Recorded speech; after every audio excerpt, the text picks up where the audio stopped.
Sejak kita lahir, kita sudah terbiasa dengan konsep kekayaan. Tapi, apa sebenarnya yang membuat seseorang atau perusahaan dikatakan kaya? Kita semua tahu bahwa uang tunai, properti, atau emas itu adalah aset yang bisa kamu sentuh. Coba renungkan ini. Kamu punya sebatang emas murni. Itu jelas aset yang berharga. Di sisi lain, sebuah perusahaan teknologi punya hak paten atas software revolusioner. Di pasar modern, mana yang sebenarnya lebih kuat dan mampu menghasilkan lebih banyak kekayaan, emas fisik atau tangible, atau hak paten yang berupa ide, intangible? Jawaban atas pertanyaan ini adalah kunci untuk memahami ekonomi abad ke-21. Materi hari ini akan membawa kita membedah konsep aset ke dalam 3 kategori besar: aset finansial, aset berwujud atau aset tangible, dan aset tak berwujud atau aset intangible. Kita akan melihat bagaimana aset ini bekerja, bagaimana nilainya diukur, dan mengapa alokasi aset yang cerdas adalah kunci untuk membangun kekayaan. Setelah sesi ini, kamu akan bisa mengidentifikasi kekayaan sejati sebuah entitas.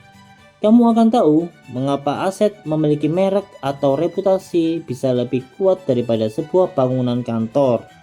Siapkan dirimu untuk melihat dunia dan kekayaan dari sudut pandang seorang ekonom. Mari kita mulai.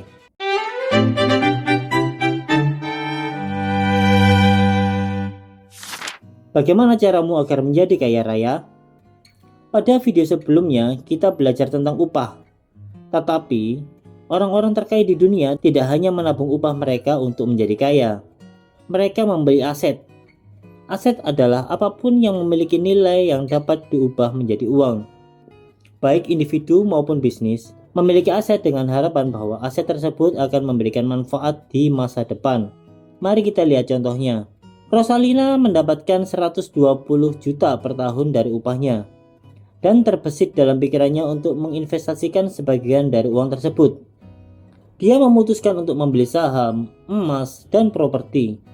Dia melakukan ini karena dia tahu bahwa jika dia hanya menyimpan uangnya di bank, uang tersebut tidak akan berkembang banyak. Jadi, apa yang dimaksud dengan berkembang dalam konteks ini?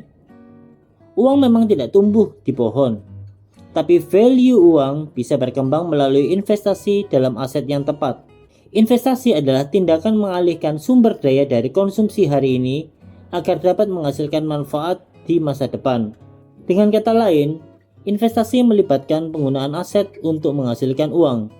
Dan salah satu cara terbaik untuk mendapatkan kekayaan adalah dengan mengumpulkan sebanyak mungkin aset berharga yang kamu bisa.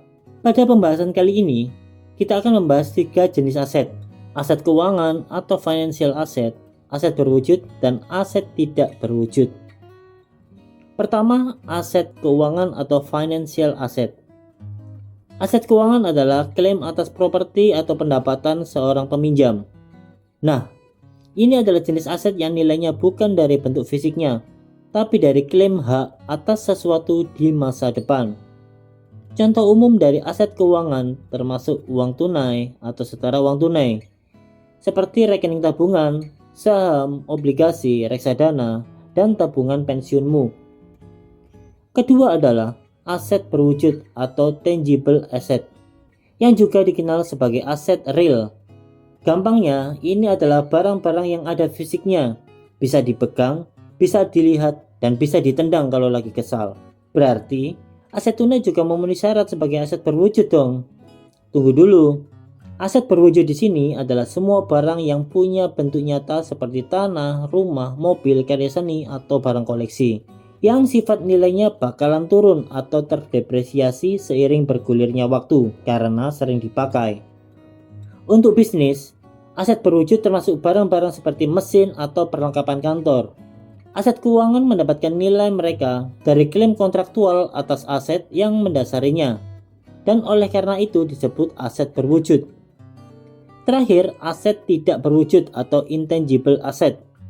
Aset tidak berwujud adalah aset yang tidak memiliki fisik. Ini yang paling abstrak, guys. Barangnya nggak kelihatan, nggak bisa dipegang, tapi harganya bisa selangit. Intangible asset lahir dari kreativitas, reputasi, dan juga hukum. Contoh aset tidak berwujud adalah merek seperti logo Apple atau Nike, lalu hak paten, hak cipta lagu, dan goodwill atau reputasi bagus sebuah bisnis. Yang semuanya itu tidak bisa dipegang, namun dilindungi kepemilikan ide dan penemuannya. Sekarang, beberapa aset lebih mudah diubah menjadi uang tunai daripada yang lainnya. Para ekonom menyebutnya likuiditas. Semakin liquid suatu aset, semakin mudah untuk mengubahnya menjadi uang tunai. Baik individu maupun bisnis harus berurusan dengan pasar yang liquid dan tidak liquid. Pasar liquid terbentuk dengan banyak pembeli potensial. Misal, transaksi saham biasanya lebih liquid daripada properti. Ini karena saham mudah untuk dijual. Saat ini kamu bisa menjual saham hanya dengan hitungan detik melalui ponselmu. Sementara mungkin butuh waktu berbulan-bulan atau bahkan bertahun-tahun sebelum kamu bisa menjual sebuah apartemen. Karena lebih sedikit demand di pasar tersebut. Keinginan beli ada, tapi kemampuan beli belum tentu ada. Jadi, ini bukan termasuk demand kan ya? Catat. Pada video mendatang kita akan lebih spesifik melihat bagaimana orang berinvestasi untuk membangun kekayaan. Tapi yang perlu kita pahami untuk saat ini adalah bahwa mengumpulkan aset umumnya adalah satu-satunya cara untuk benar-benar membangun kekayaan. Karena kekayaan adalah sesuatu yang berkembang tanpa memerlukan tenaga kerja tambahan. Jenis pendapatan ini banyak diceritakan sebagai passive income. Tiba-tiba ada uang masuk, terlepas dari kamu bekerja setiap hari atau tidak. Bahkan dengan aset liquid yang cukup, mungkin kamu tidak perlu lagi khawatir untuk bekerja demi mendapatkan gaji demi bertahan hidup. Dan cukup berkhayalnya. Mari kita lanjutkan dan terus belajar ilmu ekonomi. Sampai jumpa di video berikutnya. Bye.